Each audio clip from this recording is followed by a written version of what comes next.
sveta štvorčlenných posádok v Brazílii stali zberatelia medailí a nezabudnutelných turistických zážitkov.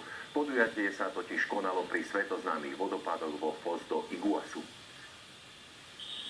Očarujúce prírodné kino si raftéri špeciálne vychutnali pred zjazdom. Krásny slnečný deň nám vyšiel a už to bol iný pohľad na tie vodopády, takže bola to nádhera. Naši však rozhodne neboli turistickými vodákmi. Juniori do 19 rokov, rovnako ako ženy, si v celkovom poradí svetového šampionátu vyjadili hodnotnú bronzovú radosť. Išli tam aj dosť silné týmy a boli sme prekvapení, keď sa dopracovali k tomuto výsledku. Po brazílskych športových radovánkach teraz nastala pre mladých raftérov nepríjemná školská realita. Niektorí musia dobrať tie učivá, nebude to len také jednoduché.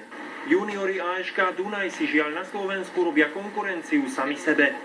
Myslel som, že aspoň nejaký Dolný Kubín alebo Liptovský Mikuláš, kde tiež majú umelý kanál, že by sa to tam dalo, ale nikto sa tým nezaoberá. Šport sa končí, želám vám ešte príjemný večer spoločnosti.